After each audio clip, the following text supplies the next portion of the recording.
Chapter 7. A Day of New People. The next day, back in the plaza, Ben Barlow organized the residents of the Pioneer Hotel into teams. The teams would work together and eat lunch together. Each team would be led by someone from Sparks, who would decide where that team's labor was most needed that day. Some days a team might work with the people of Sparks at the bakery or the shoe workshop or the wagon yard. Other days they might do a job on their own, such as repairing a fence or digging a ditch. Sooner or later, nearly everyone would have done nearly every kind of work. This was the best way for them to learn, Ben said. Dune's team included his father, 2 teachers from the Ember school, Miss Thorne and Mrs. Polster, Clary Lane, the greenhouse manager, and Edward Pocket, the librarian, who would join them for lunch but not work with them because he was so old. Dune found Lena in the crowd, the first time he'd seen her since they arrived. He told her about the Pioneer Hotel. She told him about the doctor's house and what she'd learned from Torrin about the disaster. Lena and Mrs. Murdo were told they'd be in a team of 2 with the job of helping Dr. Hester, since they were staying at her house. They were sent home, and all the other work teams went off to their first project, digging the hotel toilets. They went out into the scrubby woods behind the Pioneer. The work leaders had brought picks and shovels from town. They gave each person a tool. "You'll dig 50 holes," one of the leaders said. "Each one 6 feet deep. Then you'll build a shelter of scrap lumber around each one." But the people of Ember had never done much digging or picking. They had to be shown how to put a foot on the shovel's edge to drive it into the dirt, and how to lift the pick over their shoulders and bring it down hard. At first they scraped and hacked awkwardly at the hard, dry earth, grunting with effort, dislodging only a few crumbs of dirt with each stroke. After 10 minutes of hard work, they'd made hardly more than shallow dips in the dirt. They were breathing fast. "Did you say 6 feet deep?" someone called out. "That's right," came the answer. So the Emberites set themselves to the task, which was for most of them the hardest work they'd ever done. After an hour, Dune had blisters on both hands and a kink in his neck. Some of the others had given up entirely and had flopped down onto the ground, dripping with sweat and aching in every muscle. Dune made himself keep going, but he was glad when the work finally stopped at noon and the team leaders marched them back into town. He heard people murmuring to each other as they walked. "Do you think we'll have to work like this every day?" "It'll make us strong, I guess." "Or else kill us." Each team was assigned to a different household for lunch. Dune's team went with the Parton family. Through the streets of the village, they followed a stout, cheerful woman named Martha Parton, whose wide rear end wagged from side to side as she walked. "Here we are," she said after a few minutes. She opened an unpainted wooden door and ushered her 6 guests inside. "Welcome to our home," she said. Dune looked around the low-ceilinged room. At one end was a long wooden table. At the other, a couple of benches stood before a niche in the smoke-stained wall. Sitting on the benches were 2 people who got up and came forward as Martha introduced them.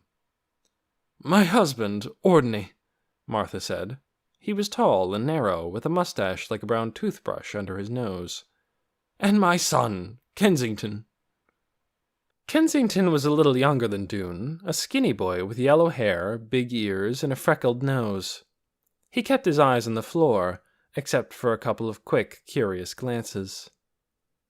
"Hi," he said to the floor in a soft, shy voice. "And these," Martha Parton said to her family, sweeping her arm in the direction of the guests, "are the people from underground." She raised her eyebrows at them. "You're lucky to have found your way here," she said. "The only other settlements we know of are little miserable ones hundreds of miles away. Everything else is just hard, rocky dirt, and ruins, and grass." "And you've not only come to the right place," added Ordney. "You've come at the right time. It's taken years of hard work, but Sparks is finally doing well." "Now," said Martha, clapping her hands. "Time to eat." They sat down at the big table, and Martha brought out dishes of food. "I suppose you've never tasted anything like this," she said, handing around a bowl of fresh peas. "Just picked this morning. And this is pumpkin bread, made from what I canned of last year's crop. Good, isn't it? Did you have pumpkin bread where you came from?" "No, indeed," said Dune's father. "We did have peas, though," said Clary, "grown in our greenhouses." "And very fine they were," said Mrs. Polster loyally, "though slightly smaller than these." "Probably you haven't had pickled carrots either," Martha said, passing the dish around. "These are from my mother's famous recipe." "We did have carrots," said Mrs. Polster. "A nice pale orange, some of them fully 4 inches long." "Is that right?" said Martha. "Ours are 12 inches usually." Miss Thorne picked delicately at her food, making a polite comment now and then. Edward Pocket ate with such a vigorous appetite that he had no time for talking. Kensington ate steadily and silently. Every time Dune glanced his way, he found the boy staring at him, but as soon as their eyes met, Kensington looked back at his plate. Ordinary Parton cleared his throat. Apparently this meant he was going to speak, because his family all instantly looked at him. "I never knew," he said, "that there was a kind of people who lived underground. Must feel strange to you here on the surface." "Well, actually," said Dune, "we aren't a different kind of people. This place feels familiar, in a way, because we came from here originally." "From here? Oh, I don't think so," said Martha. "You don't look a bit like us. You're so much, well, smaller, if you'll pardon my saying so, and paler." "True," said Clary. "But I suppose that's because of living in a dark place for so long. Everything is bigger and brighter here." "But why do you think you came from here?" Martha asked. "Because of a notebook we found," Dune said. "It was written by someone from this world, who went to live in Ember right at the beginning.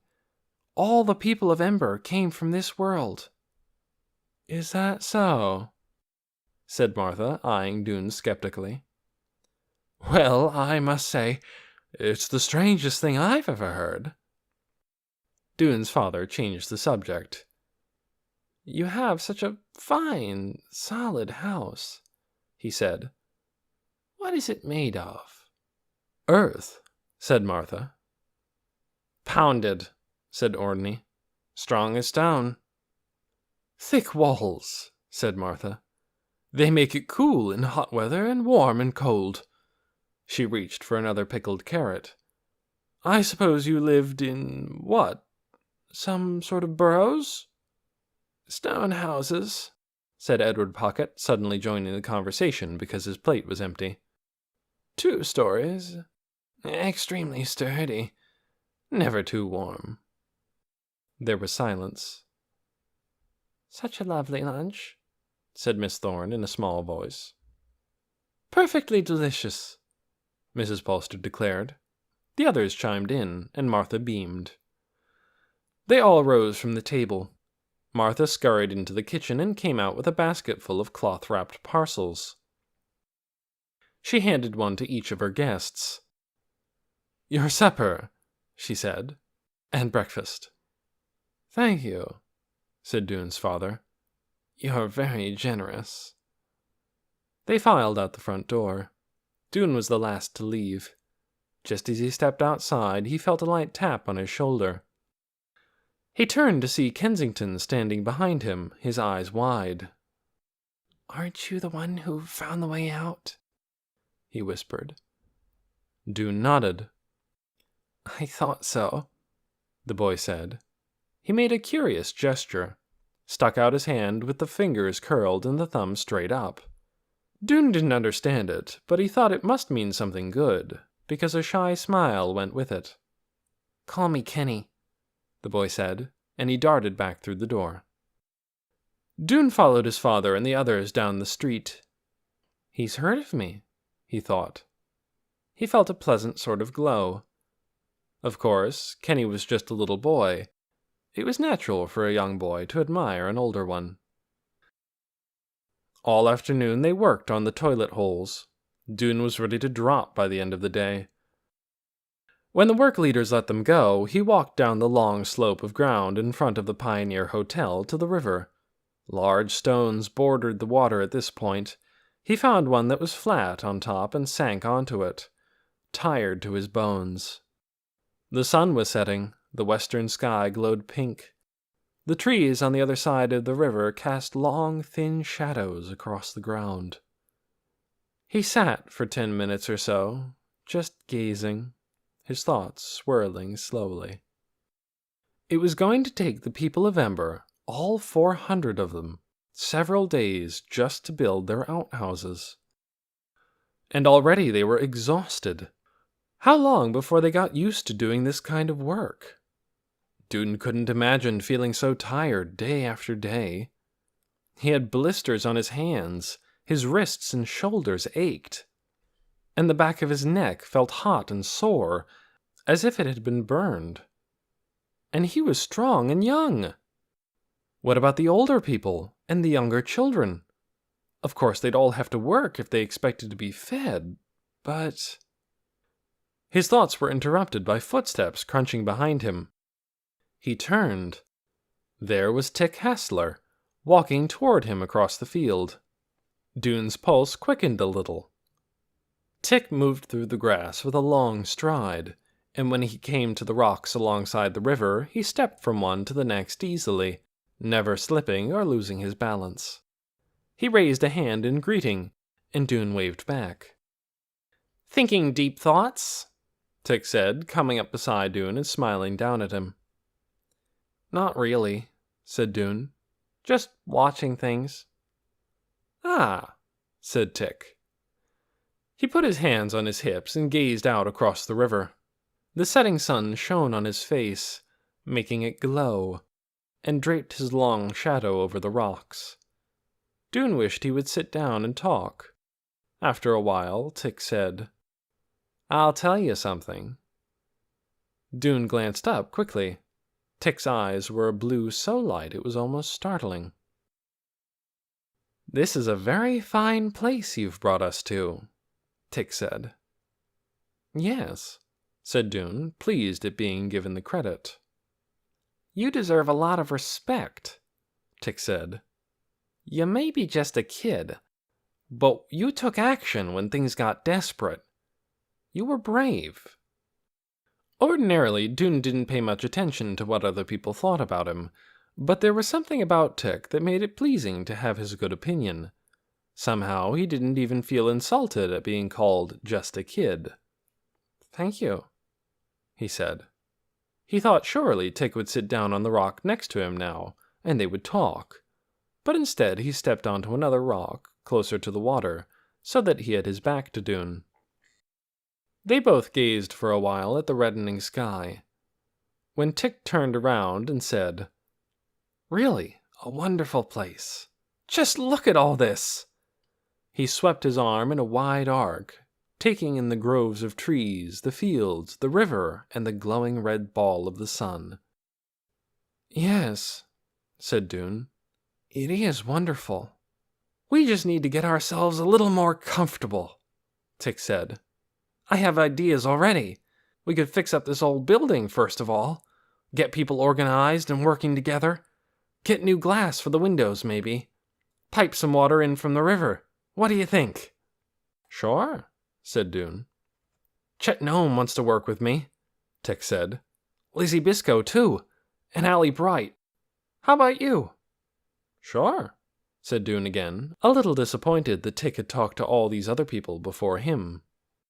"You'll be great on the pipe project," Tick said, "because of your experience." Dune nodded. Actually, there were lots of things he'd rather do than work with pipes again, as he had in the Ember Pipe Works. but it might actually be fun to work on a plumbing project with Tick. Energy blazed from Tick's keen blue eyes. "There's so much we can do," said Tick, and Dune waited to hear the end of his sentence, to hear what else he thought they could do, but Tick didn't say any more. He just bent down, plucked a stone from between the bigger rocks, turned back to face the river again, and threw the stone with all his might.